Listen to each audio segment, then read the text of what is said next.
Welcome. Yes, this is Biden time making a triumphant return. We always have jokes at the top of the show, and this will be no exception, but we'll have our usual jokes with Tamra in a little bit. Something came up. As always, I am Christian Bladt. I also said my name wrong. I am Christian Bladt. Welcome to everyone watching us as usual on YouTube, and also people that are watching us on Facebook. And I'm trying something new this week. I'm putting this out on Periscope, which I think people forget is a thing, but really that's just live on Twitter. I guess there's no Twitter live. It's still Periscope. So if you're catching this on Periscope, please let us know, and let us know if you enjoy seeing us here. Scott Moore, how are you, sir? I'm doing great. It's good to be back. Yeah, just making sure I can retweet this. You said it's on Periscope. I want to make sure that we yeah, get this out too. It should be going. It's what it says to me, but this is something new. But let's see if Periscope has it through. And no, Periscope somehow is not operational. So all right, that's fine. No worries. We're going to have fun anyway. And sorry to everybody that I was gone last week, but obviously I was in Miami for spring break, and I just couldn't be bothered. I had to pack all my partying in by 8 p.m. and there just wasn't enough hours in the day to be able to do this show. But what we did miss by not being here. That's what I'm doing tomorrow. That's true. You're off to spring break, right? I'm off to spring break tomorrow in Florida too. I'm like, you look like you had such a great time. I've got to do the same now. Yeah. Well, I was actually in Palm Springs, but you see these videos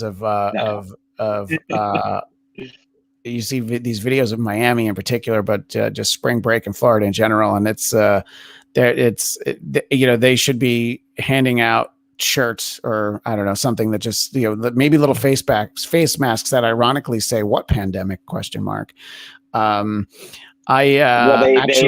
going to say they did the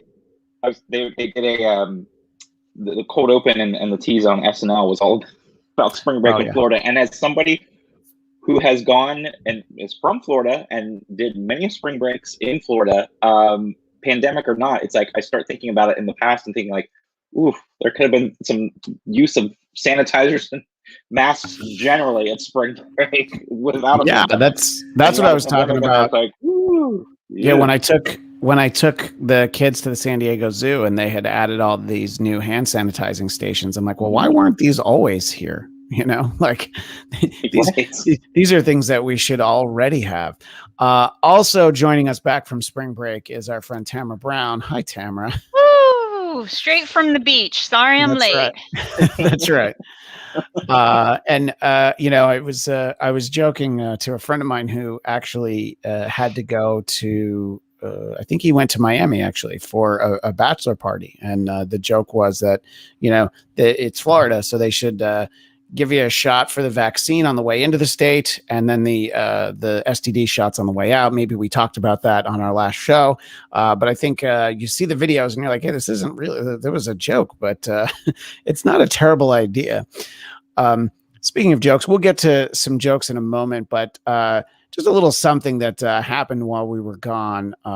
It's very important to, I think, lead the show with the most interesting thing that I feel happened during all this time. And, look, it's funny when Donald Trump can't walk down a ramp. And it's also still funny when, if it's a president who can't walk, it's always entertaining. And of course, like this video being jittery doesn't actually help the situation. Nobody got hurt. I think it's all right. And I don't know. I don't see any problems there. But and of course, a nice salute there at the top. Thanks to President Biden for that. And I don't know. I think that it's funny to watch, how politics change for the significant and the insignificant. The people who are outraged about kids in cages, which we'll seriously talk about in a moment, are now the people that said, it's not really such a big deal, and the It's really funny to watch the president hobble down a ramp, are now saying like, yeah, but it was really windy that day. So I don't know. I think that it's everything is so hyper partisan, but a funny video is still a funny video. And that I would say really saying that children detained in harsh conditions is not a big deal. I haven't heard that. Oh, no, that's not what well, look, when there was a different president, the people who are talking about it now were definitely downplaying it, so yeah, I think that that's kind of what happened back then. I mean, you have Ted Cruz and other Republican senators that went down to take photos of it, which is certainly their right, and I think that it's it's an important thing to cover, but this is also an issue that didn't seem to be such a problem even 1 year ago, much less 2 or 3. It's so I think that we're seeing a lot of that. Scott, do you feel like that's really where we're at with all of this? It's just like, okay, so now we have a new administration, so we're gonna trade our outrage sticks. You're gonna be outraged about this now, which you didn't care about before, and now we're gonna complain about this, and yet none of us are really going to be all that worried about the national debt, right, Scott?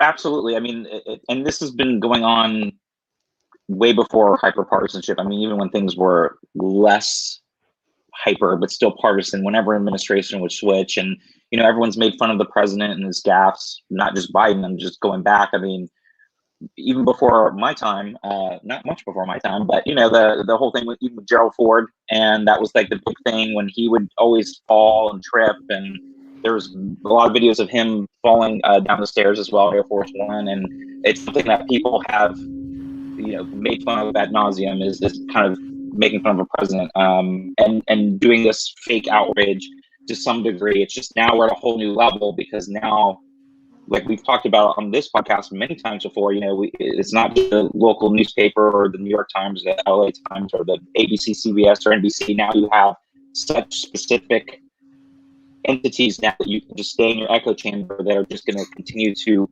echo these issues and make everything into a bigger deal than when it really is. And so, like you said, now it's like Republicans switch over, and whatever was great under Trump is now suddenly bad, like the debt, and vice versa. So it's definitely. It's been going on since the beginning of politics. Just now there's such a big business and such hyper small niche echo chambers to be able to play off of this hyper partisanship that it's all kind of part of the show of politics now, rather than actually getting real things done. It's like, let's see what we can do and get people riled up and complain and all that stuff and be outraged. Yeah, and Tamra, as a comedian, when it comes to sort of, quantifying what is funny in the news, I think that there's nothing wrong with seeing something and thinking like, well, that's not funny, I'm not going to make a joke about that. But then I think the problem becomes like, if only somebody different was the president, then I would feel okay making that joke, and it's, I think a lot of people probably do it. I mean, some jokes obviously would work better with a different president. What were you going to say? Sorry. Me personally, also, by the way, can you guys hear me okay? Because it feels like my mic's not working for some reason. Okay. Towards the last 2 years of the Trump administration, myself and I know a lot of comedians kind of felt like, let's not make fun of the orange complexion and his weight and these sort of like easy punching targets, when there are like serious, the fact that we have this like mentally ill narcissist, who is drastically hurting America. So let's not, swipe at the low hanging fruit. Even though it's therapeutic to do that, I got to say, even though I felt that way, I would still, get so excited when Trump would, trip down the ramp or something like that, because just therapeutically, this person that you despise so much, you do just want to take any opportunity to knock them down a few pegs, especially somebody like him. Not even to be partisan, but it feels much better when you are taking jabs at somebody who has such a massive ego. And because Biden doesn't have such a massive ego, I feel like even if you are a Trump supporter, it probably, even though you will take those jabs at Biden, I bet it just doesn't feel as good as when people took jabs at Trump, just because, the inflated ego is where a lot of that enjoyment comes from. Sure. But I also feel that Biden gave the town not the town hall, the press conference last week, and whenever any of those things happen, there's always just this like, oh, what's he gonna say? He's gonna mess up, and I'm like, he's in the speeches that he's made, the inauguration, has he done the State of the Union? Not yet. Yeah, that's a big question, by the way. Everybody gets. They don't do it the first year of a new president. Oh, see, I thought they did. In all honesty, no, they do it. He does an address to Congress, but it's not technically the State of the Union. Okay. Yeah, like during the debates, before the election and things like that. I feel like the fear that we can't, there's going to be some horrible gaffe. I feel outweighs the actual potential for that to happen. Not that it won't. I mean, he's 80 years old or whatever, but I feel like there's always the media fervor of waiting to pounce on something makes it seem like it's more of an of a possibility or an issue than it actually is.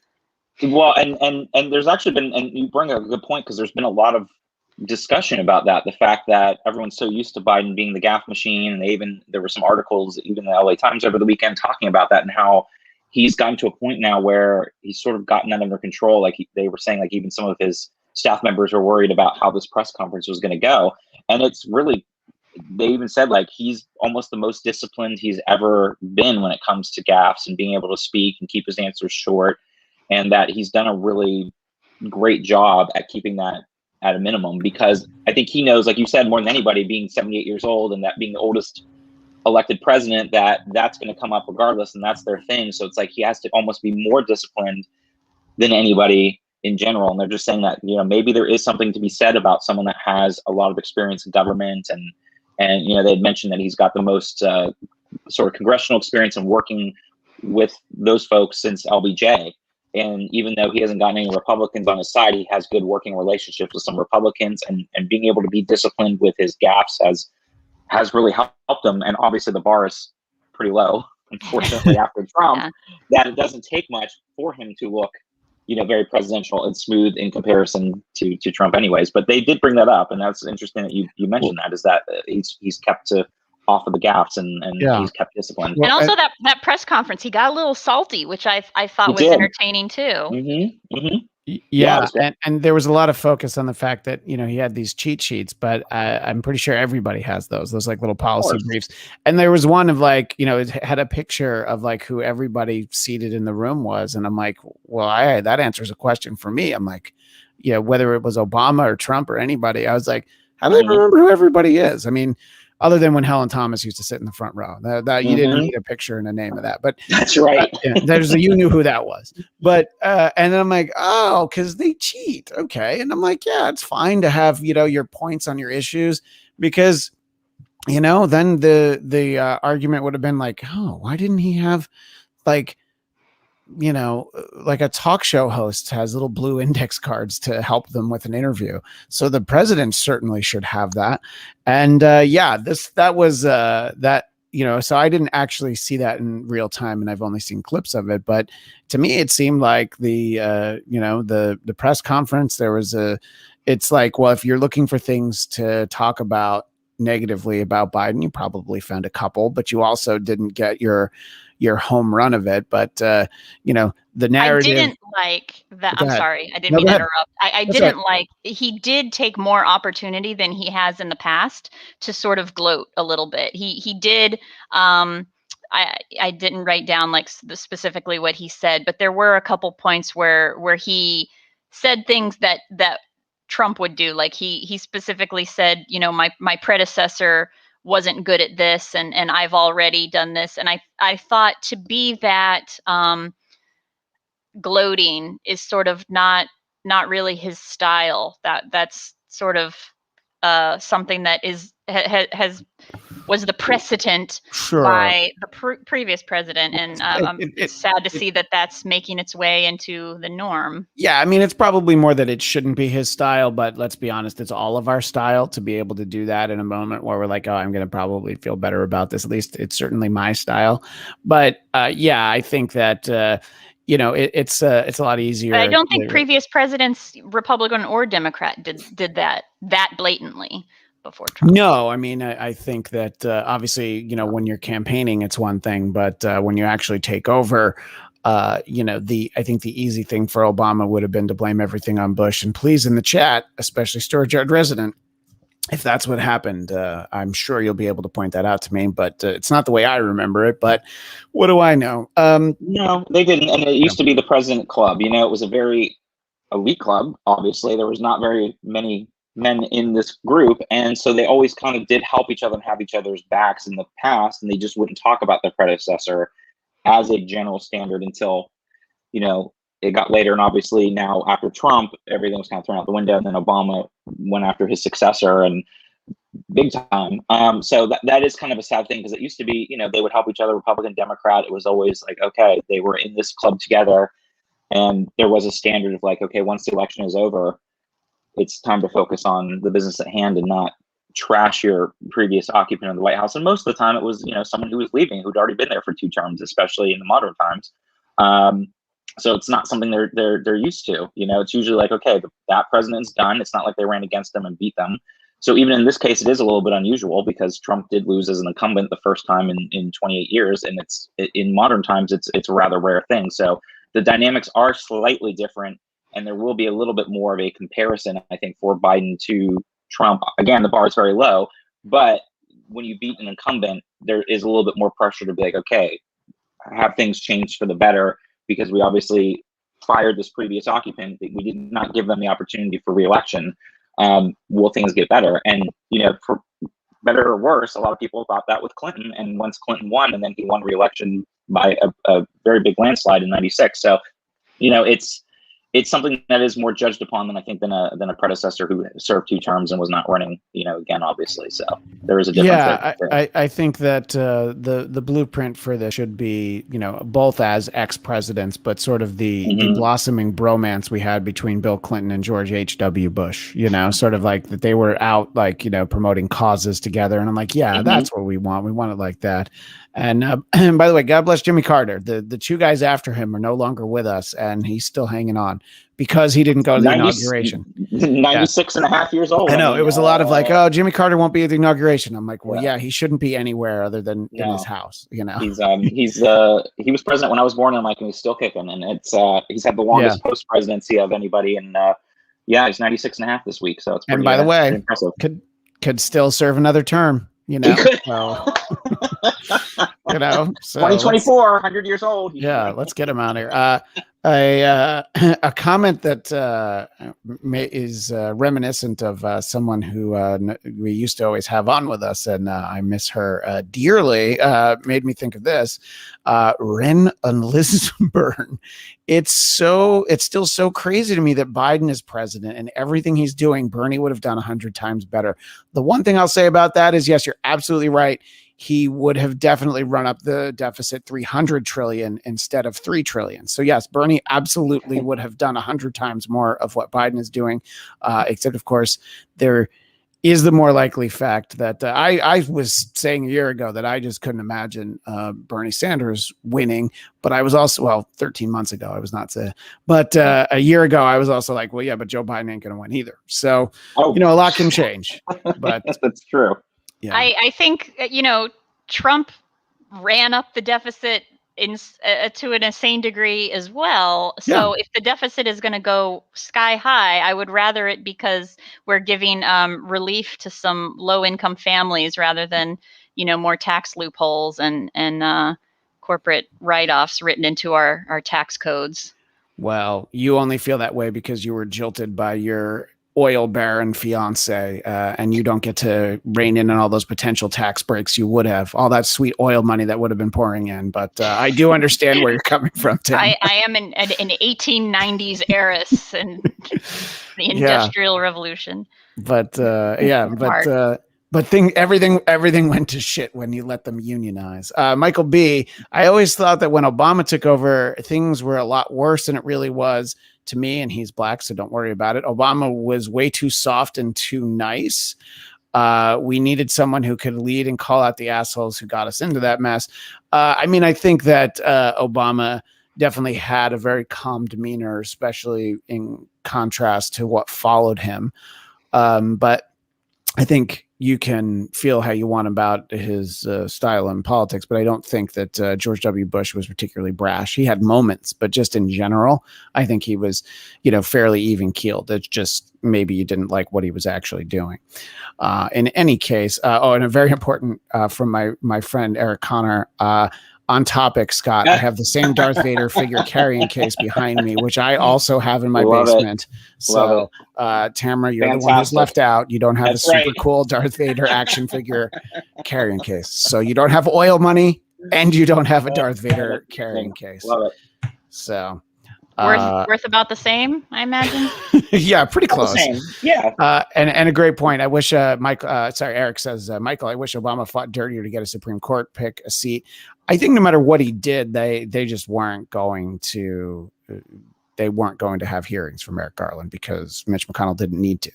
I guess there's probably a way that they could have probably been tougher with, I don't know, some federal funding that they could have tied up, but I guess maybe Obama wasn't that way. And he's Eric with this additional point. Hate to say it, Trump would have found a way if they tried to not let Trump get a Supreme Court pick in the same situation. What do you think about that, Scott? I know this isn't what we're planning on talking about, but do you think that that there's any way that Obama could have? I mean, they were really dead set on not giving him a Supreme Court pick in an election year, even though it was, of course, very early in that election year. Right. There really wasn't a way, because that's the thing. I mean, the Senate controls the agenda, and when the Senate Majority Leader, and it would be the same thing. I hate to say it, if it was the same situation, Democrats had the majority and Trump was president last year, they would do the same. They would not have allowed. I mean, obviously, it was a lot closer last fall when this was going on, but the Democrats would have done the same exact thing, because there's no way they would have given Trump a third opportunity to pick his Supreme. And there's nothing that Trump could have done either. So he could bluster or do whatever he wants, but there would be nothing he could do either.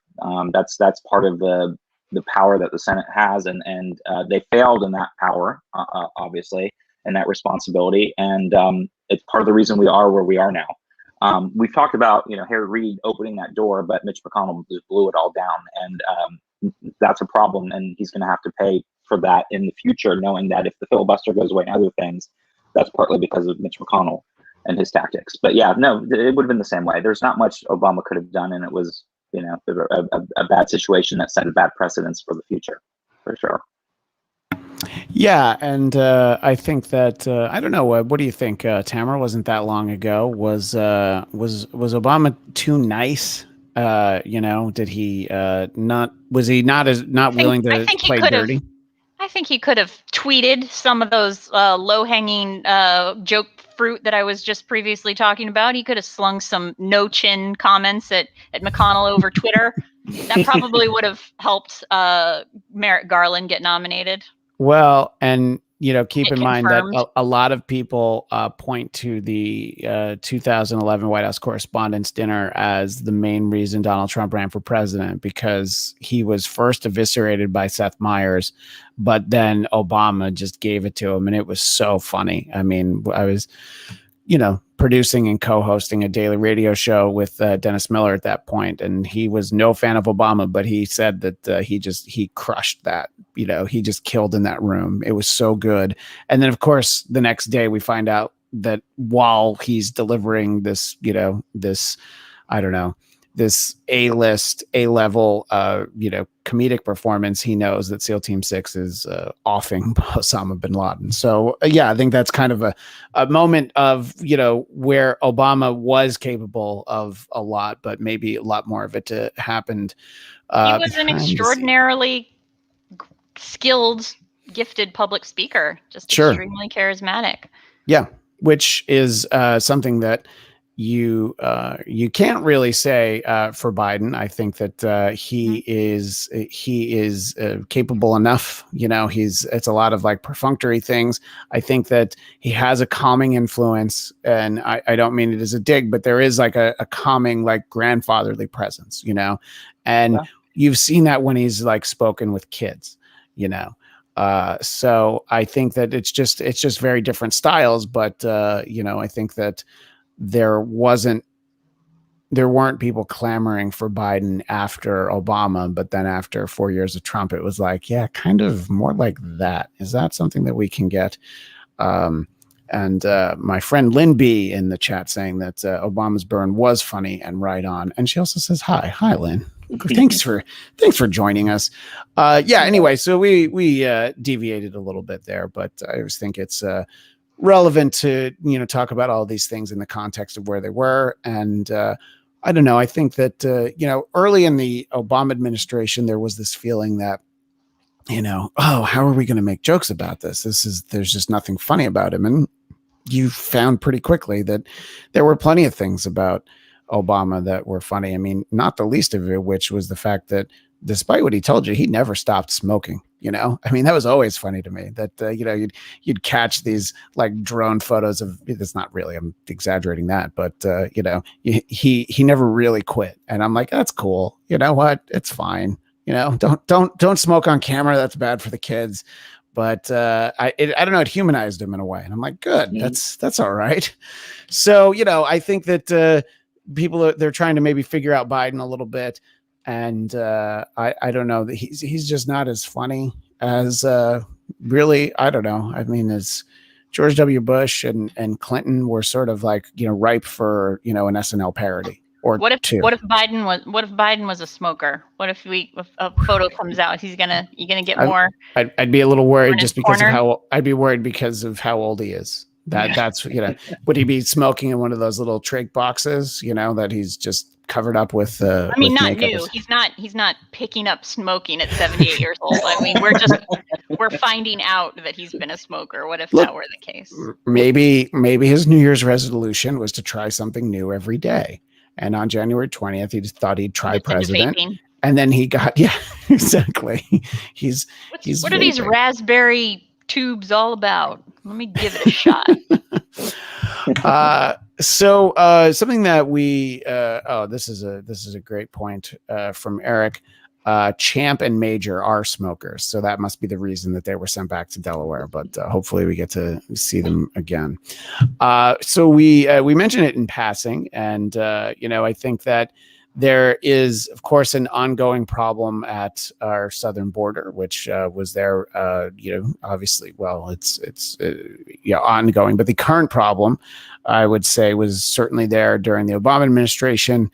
And finishing the wall, I don't think was going to have the effect that some of the people I see on Twitter say, like, well, this is because we're trying to stop building the wall. And I mean, I think it is a very serious problem, of course. I just do find it interesting that it is something that is newly important to people like Ted Cruz. You know, like this is something that he's concerned about. And you know, I mean, I think that there's that video of some I don't know who that woman was, some administration official that's trying to get him to not film. But I think it's important that we talk about the reality of what's happening there, just as important as it was when Trump was president, as when Obama was president. What do you think, Tamra, about, you know, what we're seeing and what we're hearing, and the fact that, look, there's not an easy fix to it. Building a giant wall, even if it was effective, isn't going to, you know, unless you're putting people back on the other side of it, it's not going to solve the problem that we have right now. Yeah, I mean, anybody who's bringing up the issue of the wall is, for lack of a better explanation, is just ignorant. It's neither here nor there. It's neither side, because it just wouldn't have any effect. Because as we've said many times on this show, you know, most people come through ports of entry. I think also, again, during the press conference, Biden just didn't give an answer. A lot of reporters really did hold his feet to the fire in trying to say, answer questions about immigration and the conditions that these kids are in, and does that mean we're just, and then he acknowledged, like, yeah, it's horrific to keep children who are on their own in deplorable conditions. And so then he was asked, does that mean you're just going to release them into the country? And then he dodged the question, because what is the answer to that? Like, if you have to choose between, are we going to keep children in inhumane surroundings, or are we going to let them enter illegally? Like, there's no right answer to that.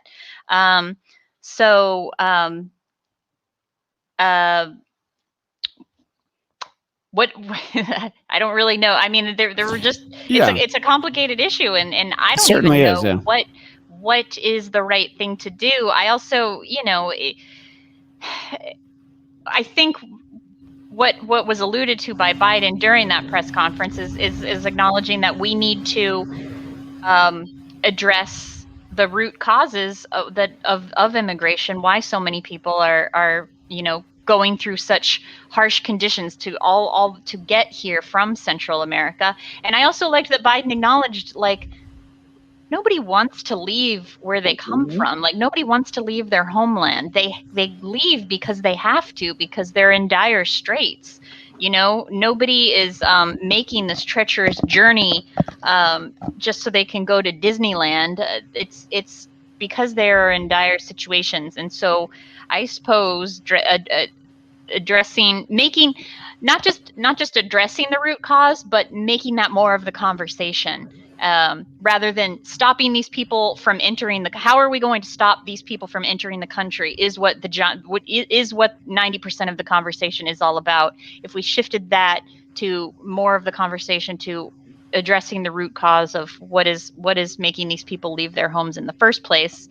When something becomes a crisis, it's too bad that we wait until something is a crisis where we start addressing the root cause, because the same thing is happening here with homelessness. Like, rather than try to get people off the street, even though that is what we're doing, but a lot of the advocacy groups are trying to focus more on the people that are on the edge of about to be homeless. It's more of a productive method to try to catch those on the verge than to try to fix the problem, which is also extremely complicated. So yeah, the root cause is what we need to focus on. Yeah, I was gonna say, we brought this up on this podcast too. A lot of times even with Chelsea, and like you said, Tamra, in years past, the homelessness and leaving someone's homeland, there are a lot of similarities there. And the base thing is in both homelessness and in immigration is, like, the visible thing is turning people away or moving people off the streets into housing. But if you don't go and deal with the actual root problems, you're not going to solve it. And it's like a whack-a-mole, and you're just doing a Band-Aid. And with immigration, there is so much more. And we've talked about this too. There's a lot of issues that we did as Americans to countries that interfered in some of these Central American countries going back to the 80s. And that has had a longer term effect. And as you mentioned, Tamara, nobody wants to leave their home. But any of us want to just pack up now and start, walking to the border and having to cross the border dangerously to go somewhere where you don't know anybody or anything or the language, or, and take your children. I mean, you have to be at the point of desperation. And there's been so many issues that have been going on that haven't just started yesterday. This has been going on for 35 years plus. And a lot of it has to do with our own tactics and our own meddling in some of these countries. And then in the fall, especially in Nicaragua and Honduras and everything, they just went through two epic hurricanes back to back within 2 weeks that displaced so many people as well. And some of these things that we haven't talked about are some of the climate change and other things that are going to also be affecting a lot of these countries and other places. And we've also touched on this in the past about people migrating due to climate change and other issues. And these two hurricanes, 2 weeks apart, that were one of the strongest ever recorded at that time of the year in October and November, that basically hit the same place within 2 weeks, also have forced a lot of folks to have to leave their homes because they lost everything, and there's no help down there. So there are a lot of issues that we have to think about, rather than just turning people away. That doesn't solve anything. And that's a bigger issue, and it's not so easy like homelessness, and it's not just a one size fits all approach. Same thing with homelessness, is just there is a lot of issues there that are not easy to solve. And obviously the immediacy is to make sure that we stem the flow of migrants coming across to the border, but also, like you said, the bigger issue is why are these people leaving, and what can be done to help the governments and the people down there be able to fix some of the deeper issues and be able to solve that. Because until you solve that, people are going to continuously leave their homelands, and you're not going to be able to resolve it. And you can't just say, oh, Mexico has to deal with it or whatever, but that's not how it works, because we are all interconnected, and it is going to continuously affect us as well. So what can we do to fix it? And it's not an easy answer at all. Yeah, a couple of very different thoughts on here. Michael B has the solution: give Mexico a deadline to get their shit together. If they don't, then we go in and get rid of the dealers and cartel and take over the country, make it the 52nd state, or install leaders who can do the job. I think that's a little drastic that we're taking over an entire country, but I think that the root of what you're saying is the problem, just sort of the government that is in place there, and just the level of corruption that we've seen. And Storage Yard Resident has a simpler solution: send the children back to their homeland. And I think that that can so solve they can die there. Storage Yard Resident wants. Well, and as he's said in the past, he suggests sending them to first Tamra's house. That would solve the problem.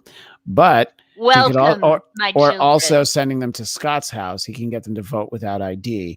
Yeah. Well, I guess. Why should they have to? Well, they wouldn't have an ID. Go ahead, Scott. No, but I would add too. I mean, the drug war is a whole other issue of something that we started in the 80s that has failed spectacularly, and has also propped up cartels and everything in Mexico as well. If we were able to slowly legalize small amounts of drugs and take away the appetite of the illegal cartels that are operating in Mexico, who are so powerful because of that. Granted, they've expanded other businesses. Fuel is a big thing that they have taken over down in Mexico as well. But a big thing is our failed war on drugs. That again also goes back to the 80s, and we've seen the repercussions of that over the years, not just again with power imbalance and cartels and everything down south of the border, but also with incarceration rates and everything here in the US. So that's another thing that, should be looked at when you're looking at the regional effects of immigration, is also the power that we've now given cartels and other things by our failed strategy on the war on drugs that could also help eliminate another issue. But there's multiple issues there to deal with, and that's just one of them as well. I know that earlier Tamra was talking about sort of low-hanging fruit in terms of referring to personal appearance, but when we circle back to Ted Cruz, I do feel like it's imperative that we point out how difficult it is to take some people seriously when just the way that they present themselves in public. And Patton Oswalt had a great post about that he didn't get the memo that fat guys should not tuck in their shirt. That's pretty much what he said. And obviously, it pales in comparison to the real tragedy at the border. However, this is just I'm in awe of what I see here, and that's why I felt like it was really important. There's this conservative look that has popped up, and is Ted Cruz trying to look like Don Jr., or is Don Jr. trying to look like Ted Cruz? Oh, you just blew my mind. A scruffy beard, a slight mullet going on in the back. Like, what is this look that's popped up?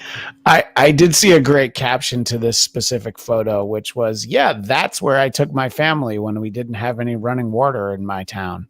So, it's he could see it from there. But look, as much as that's not somebody I'm a particular fan of, he certainly has a right to investigate what's going on in the southern border of the state that he represents, just as he had a duty to do it with the previous administration. But at some point, just like when he went over the border, during the winter storm, because he had to make sure, everything was good there as well. Yeah. So he had to go to the other side. And Lynn B sums this up very well. If problems were simple, we would have fixed it. Exactly. There are no easy solutions. It's very easy to point out what's going wrong, and much harder to actually solve them.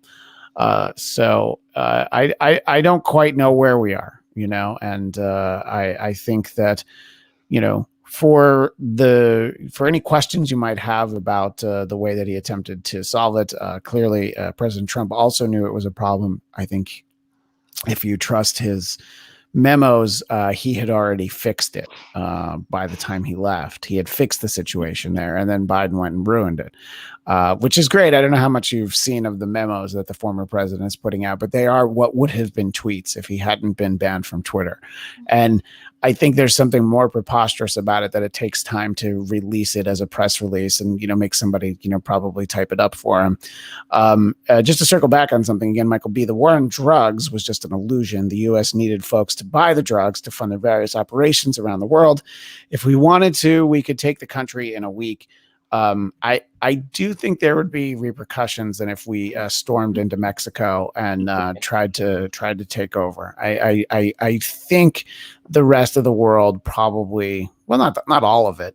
Putin would be like, "Hey, right on, good for you," But there would be other places in the annex Mexico like they did Crimea. So yeah, right, exactly.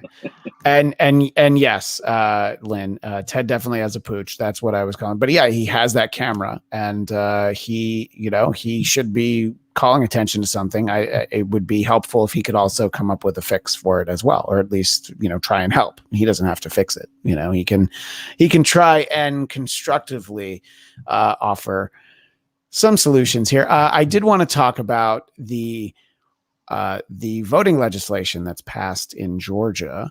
And some of the difficulties that it will create for voters. Sorry, it's going to really cut down on voting in advance. And I mean, this law is so bad that even Lindsey Graham said, like, yeah, I don't understand that part about not being able to give people in line water and food, because it very specifically says that, and look, anybody's ever been to Atlanta, really any time of the year, standing outside in a line does not sound like something that you really want to be doing. And I'm just surprised that they didn't ban you from bringing your own water. Telling people that you can't provide water, that wasn't the surprise. It was actually saying that they can bring their own water. What do you think when you hear about this? I'll ask you first, Tamra. Well, I heard an interview with one of the congressmen from Georgia yesterday, and he was explaining the water thing was like, oh no, they just can't hand them out. There can be refreshment stations. There can be little stations, little lemonade stands along the line. We just can't hand you a bottle because that encourages, hey, vote for my guy, here's some water. Well, because let me just interject that because it's Georgia and we know one of the major corporations there, they will probably provide $4 bottles of Aquafina, which of course is a Coca-Cola product. There'll be stations, but they're not giving anything away, I think. Well, but that argument, it's like, okay, so who's to say that at the station they're not going to be like, okay, well, you can have a beverage as long as, and by the way, also vote for, the same thing happens. So yeah, it is, if that is what your concern is, I'm saying the same thing would happen, whether sure, it's at absolutely. a station or whether somebody's handing out bottles of water. But it's also, making it so that some counties will have, one voting location, trying not to have any, minimal drop off boxes, if any. I mean, things like that. It's just why make it so less people vote? That is well. Like, wow. I think what the answer to that is. I know why, but I'm just saying, like, trying to make your argument that we're trying to make voting, we're trying to clean up the process of voting by making sure fewer people vote. I mean, like, just in and of itself, it just sounds.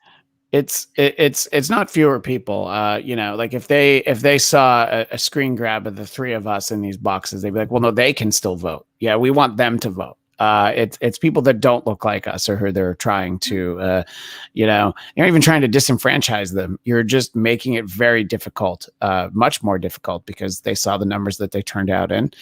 And what do you think, Scott, about the new voting laws in Georgia? Well, of course, it comes from desperation because they saw they lost the presidential election and the 2 Senate races. So they know that their time is coming up and it's going to be wrapping up soon. What I think they fail to realize is they're just going to get more voters that are feeling disenfranchised to sign up and vote. And they're going to make sure, they have an operation now. They have a ground game now that was successful for both the Biden win and the 2 Senate races in January. And they're going to piss off a lot of people, and this may backfire on them. I think in general, the law will not stand on its own. It's already, in being sued, and parts of it will not succeed in general. Now, granted, the Supreme Court has been more of a open to restricting voting and making that as like, if that's what states want to do. It's going to backfire spectacularly. I think Brian Kemp's days are numbered as governor. I don't think he's going to win next year. And I also think that if you look at the demographics of Georgia, it's the new Virginia. So they can try to have the last gasp, like I said, with Trump in 2016, but they're not going to win in the long term. And they see the demographic writing is on the wall. And Georgia is going to become a solidly blue state, much like Virginia. And we've talked about this too. After Georgia, then you start to see North Carolina start to shift blue, and then you start to see Texas shift blue. And if Republicans don't get with the program, they just have to look here to California to see where they'll be in the next decade or so. So again, it's a desperate attempt to hold power, but it's going to backfire on them in the long run. So it's desperate and sad because they saw that they can't win on what they in deep red Georgia, they can't win. And so now they're doing everything they can to hold on to minority power. But like I said, it's going to be a failed attempt in the long run. Yeah, look, I think that there are a lot of, real world solutions here that'll work. I think that, there's the idea of making Election Day a holiday, doing it for just the 2 days over the weekend. And look, I think I'd say my only concern about having early voting be over the course of a couple of weeks is just a budgetary one. I think a lot of counties and states might not be able to afford to do that. And I think that there were extenuating circumstances in 2020 why they felt it was so important. But, can you afford to man those stations for, 21 days? But that's the thing I would add is like we invest in things that we find important to us. Sure. So as Americans, do we find voting important? We'll find a way to invest in that. And that's the thing. You start to see what are the things that are important to you. And that's in life in general. If you have a hobby or something else, you put your money towards your hobby and other things, or if you have things that are important to you, you make sure that you find a way to make that happen. And so what it's basically saying is that voting is not a fundamental right, which it is, and that it's not important to give Georgians that opportunity and that right to vote. And that's what they're saying. So, and again, it just goes back to that desperation because they know they can't win on what they're trying to sell. And if they can't win on what they're trying to sell, then they don't want to bother. And so they'll try to make it harder to vote to grasp power in any way they can. But yeah. Yeah. In terms of, obviously this all can point back to Brian Kemp, who, as you mentioned, is seeking re-election next year. And we've talked a lot about this, especially since the runoff elections. I think that he probably is. He's probably getting advice from people who say that, he should be a lot more concerned about a conservative challenger backed by former President Trump than he should about, any Democrat that will be coming for his job. I don't know that, Stacey Abrams herself is looking for that job, but that does not mean that the organization that you referenced that is in place is not going to be, very focused on that. Getting out that vote effort. And then the irony being, of course, that despite any legal challenges or whatever, this law might not even be in place in 2024, because you might just have, a changeover. And I think the guy that I feel bad for is poor Brad Raffensperger, because there ain't nobody looking to help him out. And he is getting sold down the river just because he wouldn't help former President Trump steal the election. It was that. So you couldn't find the 80,000 votes for him. And there's 2 grand juries right now in Georgia, trying to figure out what they want to do with those things. So, with those those phone calls that we all heard. So it'll be interesting to see how that develops and how things go in Georgia. And we've talked about that too, not even just in Georgia, but in Arizona and other states where at the end of the day, this is the Secretary of State job is something that has a lot more than just voting. Obviously, that's the biggest thing, but a lot of people are focused on their job and doing what is right for their job. And that's where we saw a lot of that in the election, where we saw a lot of Republicans actually stand up and like, we're not playing this game. And can you just imagine if the tables were turned and you had Biden making calls to states that were close like that, like how it would never hear the end of it. And somehow it's okay that, more or less that Trump was doing that. And we're like, oh, that's just him. I mean, it is so incredibly wrong, and it's wrong what Republicans are doing. But I frankly find it somewhat enjoyable to watch them eat their own, because that's where they are now. And as we've talked about, I think it's going to be very hard for the Republicans to mount a win in 2024 with an incumbent if the economy's good and COVID's under control and other things. If you have this huge split between Trump Republicans and Republicans that want to break away from him, and to be able to coalesce behind a person may be challenging for them, which they deserve. But you have to look back at some of these races where you have something like 1912, and you have someone, and we're not saying Trump is going to run again.